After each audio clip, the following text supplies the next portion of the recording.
Thank you again for doing this. And I just this is gonna. I hope I can rehash some of the territory that's covered in the movie, but just so that our viewers can have their interest piqued enough to go and see it again as well, to see the film as well. And so to begin with, I just wondered, did you go to the movies as a kid yourself? And if you did, what sorts of movies appealed to you? Well, I used to go to the Saturday matinees with my friends when I was very young, and I liked primarily the action films, the westerns and so forth, but also the serials. At Yes. that time, they used to have these 10 or 15-minute serials, cliffhangers in which the leading man or leading lady would be hanging from a cliff or in some sort of danger, so you'd come back the next week to see what happened. Absolutely. And as a kid, did you have any sense of what you wanted to do or be when you grew up, or how did that sense emerge? You know, when you decided that it was when you started heading in the direction of film. When did that start? Well, I loved motion pictures from the beginning, but I had no thought of working in films. My father was an engineer, and I felt I would follow in his footsteps and be an engineer. Matter of fact, I have a degree from Stanford Wow. in engineering, but I was writing for the Stanford Daily, and I found out that the film critics got free passes to all the theaters in Palo Alto. So I wrote a couple of sample reviews and was taken on as one of the 3 film critics for the Daily. And then I started to look at films more carefully. I started to analyze them because I was going to have to write about them. And that gradually moved me away from engineering, although it was easier to just take the degree in engineering and get out Sure. and start over. And what did your parents think of your interests that you were now pursuing instead of engineering? My father and my mother, but my father particularly because he was an engineer and I was going to be one also, supported me totally. They said, it's your life, whatever you want to do. That's great. Yeah. So when was the first time that you actually worked on a film? What did you, you didn't, unfortunately, like kids today, there was not lightweight digital cameras and Final Cut Pro. So how did somebody who wanted to get into film take those first steps in your case, when you were starting out? Well, my first step was to be the failure of the Stanford Engineering graduating class that year. I got the worst job of anybody in the class. I became a messenger at 20th Century Fox. I worked my way up, went to England, did some graduate work at Oxford, came back and started writing. And I sold a screenplay to Bill Broidy, a low-budget picture producer at Allied Artists, and offered to work for nothing if I could be associate producer. He said, why not? And so I learned by working on that film, and I got a credit, which is important, as you know. So therefore, when the film came out, I was officially a writer-producer. I set myself up as such, raised a little bit of money, matter of fact, $12,000, half of which was the money I'd gotten from selling my script, and made my first film. Now, you talk about a story in the documentary about your life that's kind of neat, about how sort of being burned in a way at 20th Century Fox while you were working as a story analyst taught you that you were going to do things your own way in the future. Can you just share that story? Because I thought it was kind of very neat. Well, I was a story analyst, which is a grandiose way of saying just a reader. I was reading scripts. And I read one script that I really liked. I was noted for turning down almost everything. As a matter of fact, everything I'd read until I read The Big Gun, a very good Western. I wrote some comments on it and praised it and had suggestions for a possible rewrite. My suggestions were taken, were used. The story editor got a raise based on my suggestions, and I went to school at Oxford and said enough is enough. I came back and then wrote and have stayed primarily in the independent field ever since. So, and that film ended up being The Gunfighter with Gregory Peck, right? So, now, a question, a lot of people use the term B-movie, and I don't know that they really understand what they're saying. So I want to ask you, what do you make of that term, what in terms of what does it mean, and then what do you make of it? Well, the actual origin and true meaning of B-movie dates from the 1930s. During the Depression, the studios and the theater owners hit on the idea of offering two pictures for the price of one. And the studios at the beginning of the year would have their A-list, which would be their major first film top of the double bill. They would have their B list, which was a supporting picture. So a B picture is simply a supporting picture to an A picture. When television came in, that pretty much ended the concept of the double bill. Ever since, it's just been one picture. So there has not been a B picture made since around 1950. However, the name still stays, and it's now any low-budget film is called a B film, incorrectly. And how do you, like, when someone calls one of your movies, I want to read a couple of terms, and I wonder how you feel about them, because maybe one of them is more appropriate than the other. I'm just curious what you think. So, is B movie something that you would say fits the description, describes the films that you make? It's one way to describe them. Most of my films are low budget, and B movies traditionally are low budget. I know that technically the origins, they're not really Right. B movies, but in today's world, if you want to call them B movies, it's okay.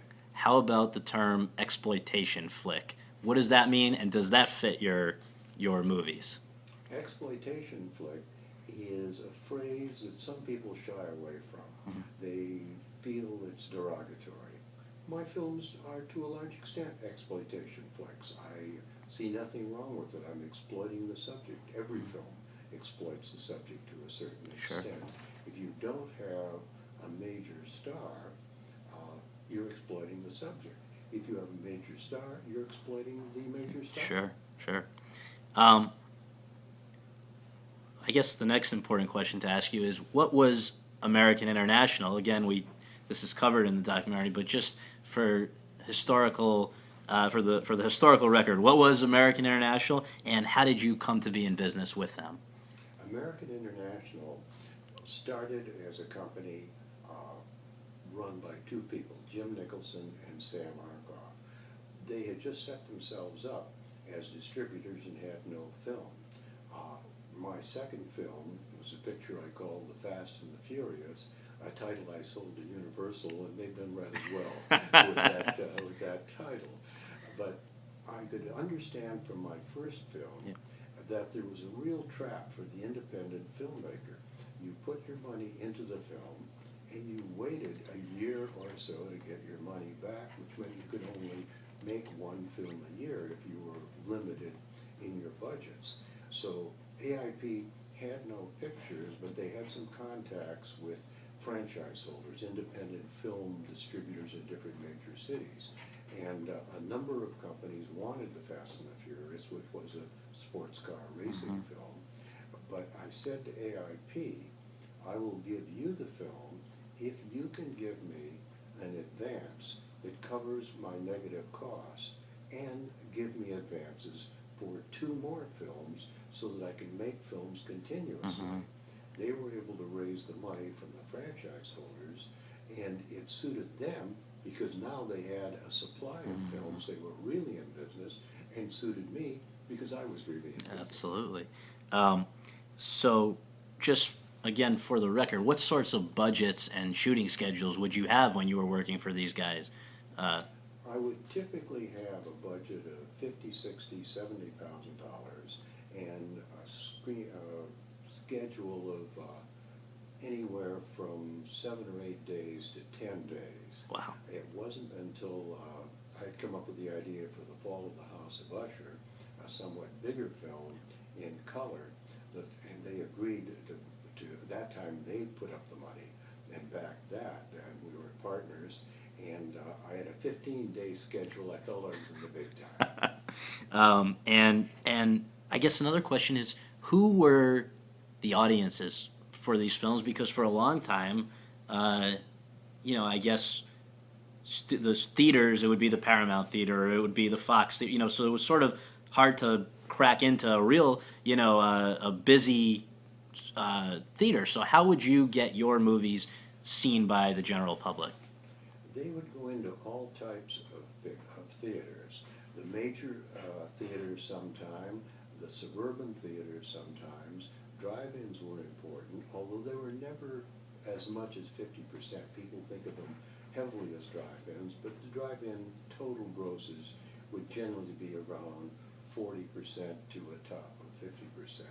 And we could play the major downtown theaters. I remember on the Pit and the Pendulum, the major theater in Chicago built a big pendulum over the marquee and had it swinging back and forth.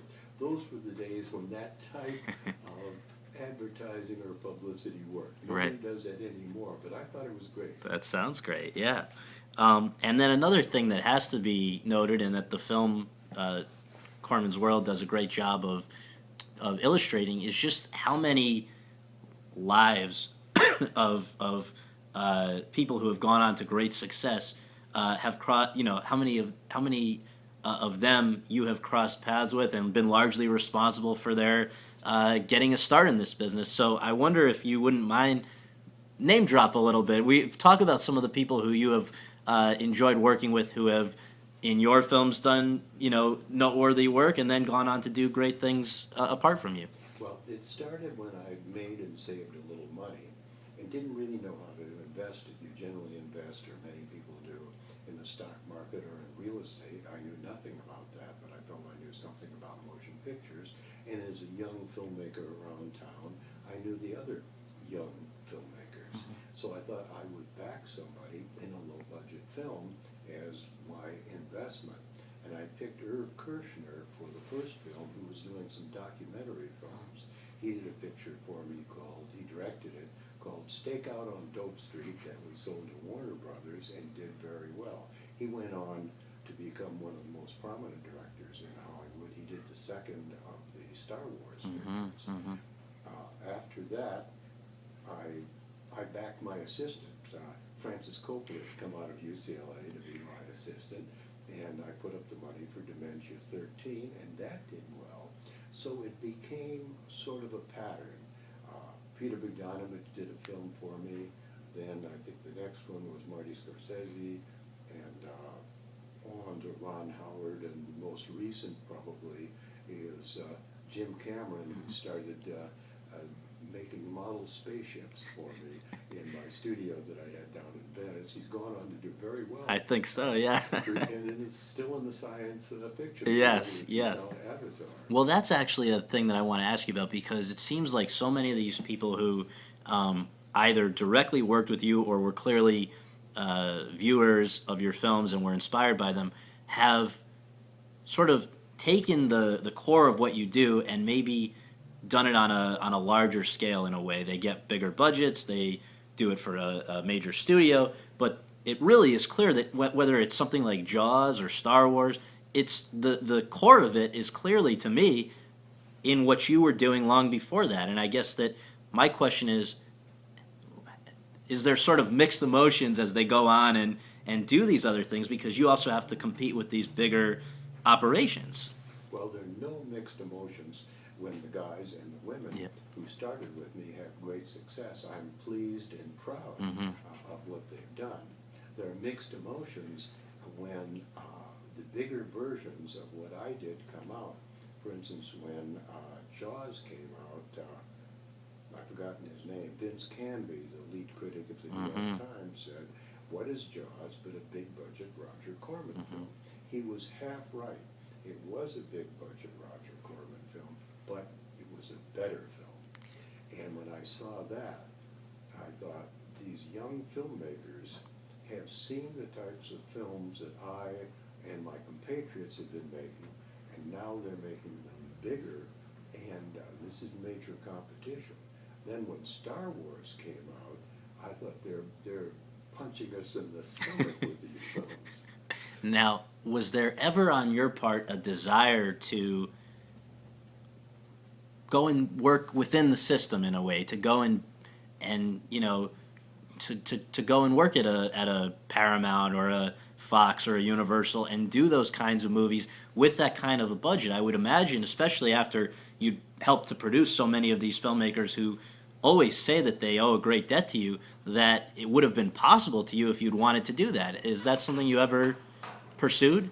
I did a few films for major studios and got along well with them. It was a pleasant experience, but you lose a little control when you're working with a major, and they sometimes, as a matter of fact, definitely when you're studying somebody new to the majors, they're telling you what to do, and they're doing it in good spirit, but isn't necessarily what I would do.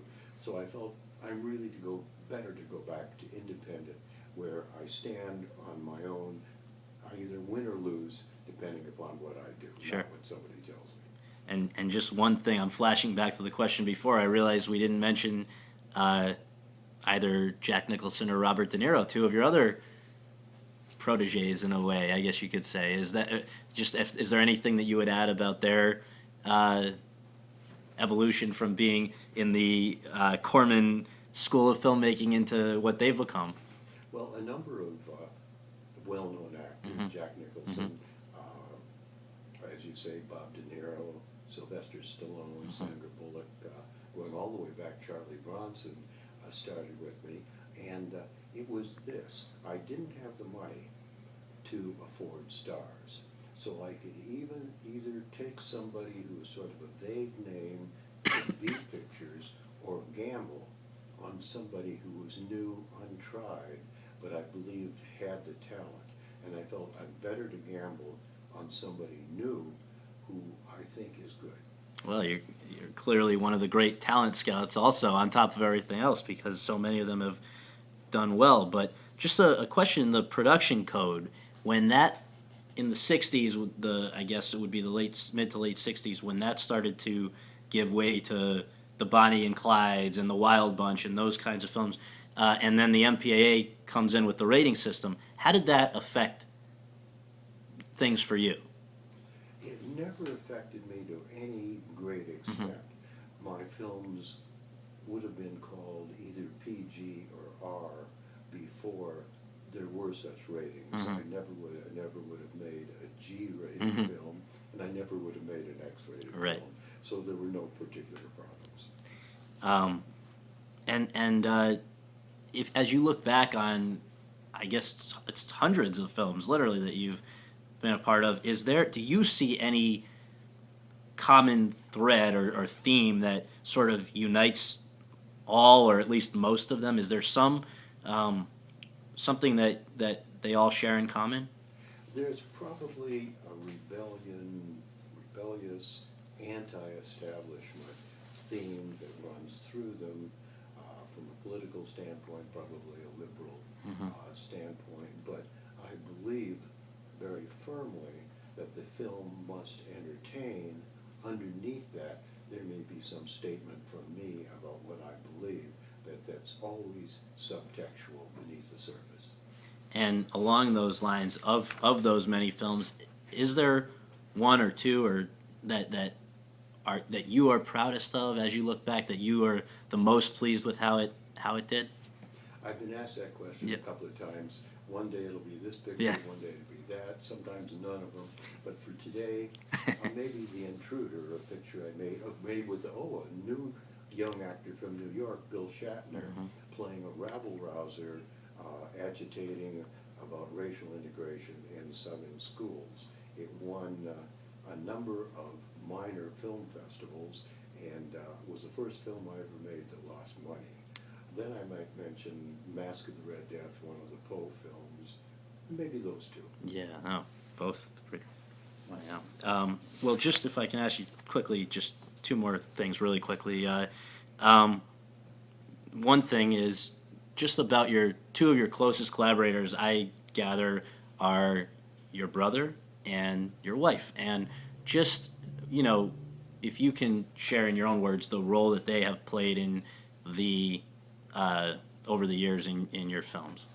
Well, my brother Gene and I worked together on a number of films in which he was the producer, I was the director. We got along very well.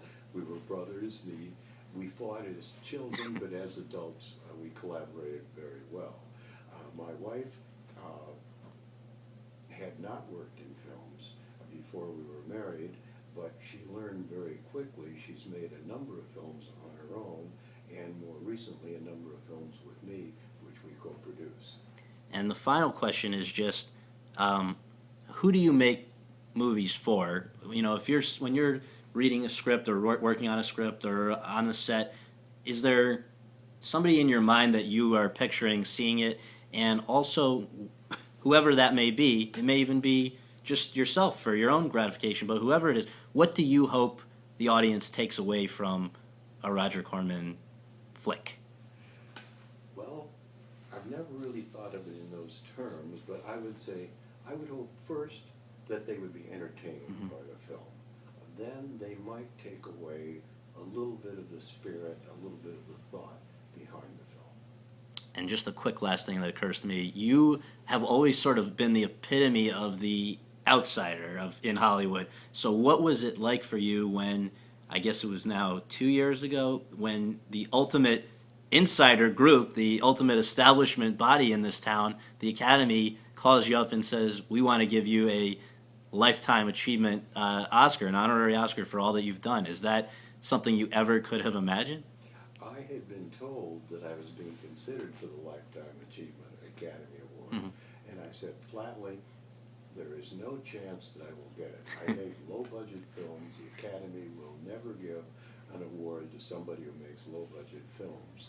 The Lifetime Achievement Award is voted on by the governors, not by the Academy in general, so you know in advance if you're going to win.